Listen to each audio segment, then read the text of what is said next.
Գյուղատնտեսական 2026-ի մեկնարկը անձրևի ցրտի պատճառով այս տարի փոքրինչ հապաղեց, համալրված ուժերով ու ավելի մեծ ջանքով են ֆերմերները փորձում հետ ընկած գործը հասցնել։ Երիտասարդ օդաչուն արձակուրդ վերցրել հայրենի Նորաշեն է եկել միացել ընտանեկան գործին։ Ժամանակավորապես թողել ենք ինքնաթիռի շտուրվալը, այդպես ասած, ու հիմա տրակտորի ղեկը բռնած, մեր գյուղի գործ են նմանում մեծ սիրով։ Խաղողի այգիներում էտն ավարտել, հիմա մովերն են տուկանում, այգեգործության մեջ անհրաժեշտ տեխնիկան ունեն, գործն արագ առաջ է գնում։ Այսօր ինչ անում է տեխնիկան անում, պետք է գործիքը լավ լինի։ Մենք այսօր այս տեխնիկան ամենավերջի տեխնիկաներն են, նորեն։ Մոտ 10 տարի առաջ են գյուղում հողեր գնել, այգիներ հիմնել, մինչև այդ երկար տարիներ Ռուսաստանում են ապրել, երբ գործը հասել էր տրակտորին, խնդրի առաջ էին կանգնել։ Զանգում ենք տրակտորին, ասում էր այսօր չեմ կարա, վաղ կարամ, վաղն էլ գալիս էր հնամաշ, գալիս էր արտի մեջ, փչանում էր։ Հողի գործը սպասել չի սիրում, որոշեց սեփական միջոցներով մի տրակտոր գնել, դա 2016-ին էր խորհրդային վաղեմության հների կողքին գյուղում առաջին թարմ տեխնիկան հայտնվեց։ Իսկ երբ մեկնարկեց գյուղտեխնիկայի լիզինգի ծրագիրը, Եղիշեն առաջիններից էր, որ դիմեց եւ քայլ-քայլ ավտոպարկը համալրեց, հիմա ունեն ինչ անհրաժեշտ է։ Մենակ անցյալ վեկալել ենք 260 միլիոն դրամի տեխնիկա։ Ոսո պետությանը եղբայր պարկով փող տա եւ կարողանաս կազմակերպել քո բիզնեսը։ Արդեն քանի տարի է եւ իրենց 15 հեկտար այգիների գործն են հեշտությամբ կազմակերպում եւ գյուղից դուրս հարյուրավոր ֆերմերների հետ գործակցում։ 7 գյուղ հիմնականում սպասարկում ենք, ժամանակ լինելու դեպքում հասնում ենք դեռ մինչև Էշմիածին կամ Արարատ։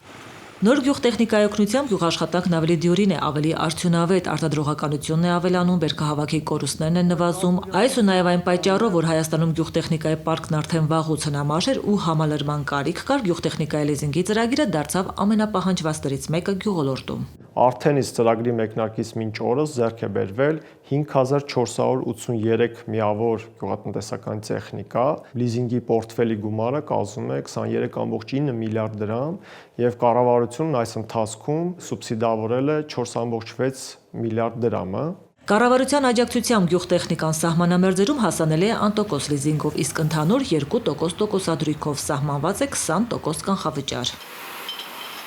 Պետական աջակցության մեկ այլ հնարավորություն արդեն ագրոպարենային ոլորտի սարքավորումներ շահեկան պայմաններով ձեռք բերելու համար։ Մշակության փուլի հաջող ելքից հետո կարևոր է, որ վերամշակման գործընթացները պատշաճ կազմակերպվեն, ընկերությունները հնարավորություն ունենան իրենց արտադրություններն արդիականացնել, վերազինել։ Փրոշյանի կոնյակի գործարանը միայն այս տարվա առաջին եռամսյակում լիզինգով 750 միլիոն դրամի նոր գույք է ձեռք բերել։ Անցած տարի մոտ 30,000 տոննա մթերելուց հետո արդեն պահամանների ծավալի խնդիր ունեինք։ Մեծ դժվարությամբ էինք արդեն տեղավորում։ Պահամանների ավելացման շնորհիվ այս տարի կարող ենք 30% մինչև ավել բերք մթերել։ Ընկերությունն ագրոպարենային ոլորտի սարքավորումների լիզինգից օգտվում է ծրագրի մեկնարկից սկսած։ Նախկինում, երբ սեփական միջոցներով էին գույքը թարմաստում, միանգամից մեծ ներդրումներ անելը դժվար էր։ Ծրագիրը հնարավորություն ընձեռեց վերազինման պլանները մի քանի տարով առաջ գցել, նոր պայմանները տարեկան միջինում 20% արտադրողականության դինամիկ աճ են ապահովում։ Նաև որակական ստանդարտներն են փոխվում, ինչն ուղղակիորեն ազդում է արտահանման թվերի վրա։ Անցած տարվա ցուցանիշներով ընկերությունը 17 միլիարդ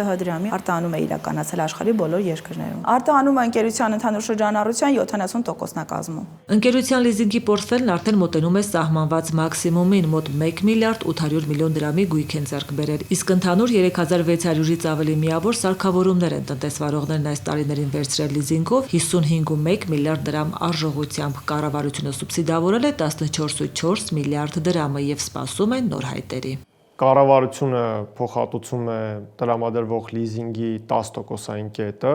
անհրաժեշտ է 20% կանխավճար, սահմանված է 5-ից 7 տարի վարման ժամկետ։ Առավելագույն շեմը 2 միլիարդ դրամ կարող է ներգրավել այս ծրագրի շրջանակներում։ Որպեսզի վերամշակողներն անհրաժեշտ բերքի մթերման գործընթացը հնարավորինս հեշտ կազմակերպեն ու ֆերմերների բիզնեսի միջև խնդիրներ չծագեն, պետությունը սուբսիդավորվող տոկոսագումարներով վարկերի հնարավորություն է տալիս, ստանձնելով 9% տոկոսադրույքի փոխհատուցումը։ Անցած տարի 3 միլիարդ դրամի վարկ ենք ներգրավել խաղողի մթերման համար, որը շատ շահեկան էր ընկերության համար եւ հնարավորություն էր տալիս առանց պարտքու պահանջի վճարել գյուղացիների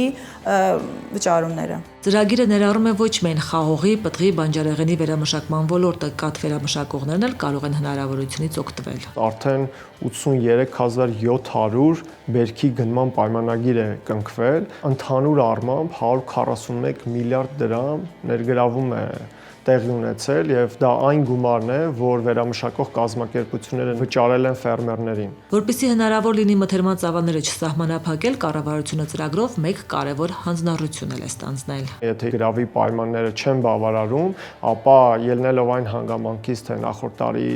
տվյալ կազմակերպությունը ինչքան արտահանում է ունեցել, այդ համադրումից կառավարությունը պատրաստակամություն է նաև հայտնում տրամադրել 50% պետական երաշխիք։ Արտահանման շուկաների դիվերսիֆիկացումն ավելի մեծամասշտաբ ու որակով ավելի մրցունակ գյուղմթերք արտադրելու պահանջ է դնում ինտենսիվ այգիների հիմնման աջակցության ծրագիրը եւ այս խնդիրն է լուծում եւ հնարավորություն տալիս ավելի արդյունավետ տնտեսությունը կառավարել, ջրախնայող համակարգեր կիրառել, բարձր բերքատվությամբ ծառեր մշակել, նաեւ պաշտպանվել բնության ռիսկերից հակակարկտային ծածկի տակ հեկտարներն առնելով։ 0.5 հեկտար նվազագույն սահմանաչափով, եթե ֆերմերը ցանկանում է այգի հիմնել, նա կարող է դառնալ այս ծրագրի շահառու։ Կառավարությունը սուբսիդավորում է ներգրաված վարկի 7%-ային կետը, սահմանված է 5 տարի արտոնյալ ժամկետ եւ ընդհանուր վարկի ժամկետը 8 տարի է։ Ծրագրի մեկ այլ բաղադրիչով այն ֆերմերները, որոնք ցանկանում են նաեւ ջրախնայող տեխնոլոգիաների կիրառմամբ ջրավազաններ կառուցել, աջակցության երկու հնարավորությունից օգտվելու ընտրություն ունեն։ Վարկը հասանելի կլինի կամ 2%-ով կամ 0%-ով։ Իսկ եթե դուք ունեք գումար եւ դուք եք այդ գումարը ծախսում, ապա կառավարությունը ձեր ծախսերի 50-ից 60%-ը ձեզ կփոխհատուցի։ Ծրագրի մեկնարկից 2025-ի ամփոփ տվյալներով հիմնվել է 4635 հեկտար ինտենսիվ այգի։ Կնքված պայմանագրերի հանրագումարով մինչև 2026-ի առաջին կիսամյակ այգիների ընդհանուր ծածկույթը կընդլայնվի եւս 900 հեկտարով։ Բնակլիմայական պայմաններով արևային օրերի քանակով Հայաստանը բարենպաստ է նաև ջերմատնային տնտեսություններ հիմնելու համար։ Շահութաբեր գործին, որպեսզի ավելի մեծ թվով մարդիկ միանան, ներդրումներ անեն ու մեծ մակերեսի վրա ջերմատներ հիմնեն, կառավարությունն իր աջակցությունն է առաջարկում։ Ինքնուրույն եւ մասնավոր իրավիճակում շատ դժվար է իրականացնել նման գիգանտ պրոյեկտներ։ Ամեն մի նոր պրոյեկտը բնականաբար ենթադրում է պետական աջակցության ծրագրեր, դա կլինի արտոնությունների տեսքով, թե լիզինգային ծրագրերի տեսքով, նման խթան ունեցել ենք։ Ջերմատների զարգացման ծրագրին միանալու համար նախապայման է, որ մակերեսը լինի 1 հեկտար եւ ավելի։ Մեկ շահառուն կարող է ներգրավել մինչև 15 միլիարդ դրամ ընդհանուր արժողությամբ վարկ եւ կառավարությունը ըստ վարկի չափաբաժինների կսուբսիդավորի 8 7 կամ 6%-ը սահմանված է արտոնություն երիտասարդների եւ 63-ից բարձր տարիքի անձանց համար 1% ավել։ Պետական տարբեր ծրագրերով հիմնվել են արդեն 85 հեկտար ժամանակակից տեխնոլոգիաներով հագեցած ջերմատներ, եւս 65 հեկտար հիմնման փուլում է։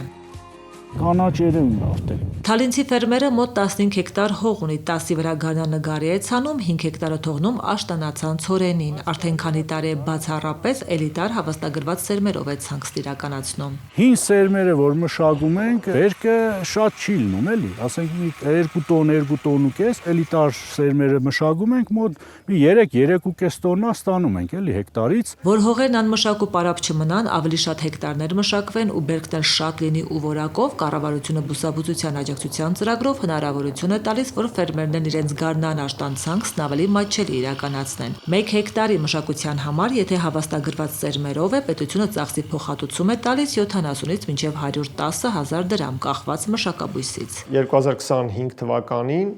իրականացվել է շուրջ 24000 հեկտար հացահատիկային, հատիկընդեղային եւ կերային մշակաբույսերի ցանք, որը շուրջ 4700 հեկտարով ավել է, քան 2024 թվականին էր իրականացվել։ Ծրագիրը շարունակվում է, գյուղատնտեսները կարող են դիմել համայնքային կենտրոններ, դառնալ շահառու, ակտիվ փուլում է հիմա նաև գյուղապահովագրության պայմանագրերի վաճառքը, որը հնարավորություն է տալիս ապահովագրել 13 տեսակի մշակաբույս 4 բնական ռիսկից։ Կառավարությունը փոխհատուցում է ապահովագրավճարի 40-ից 60%-ը։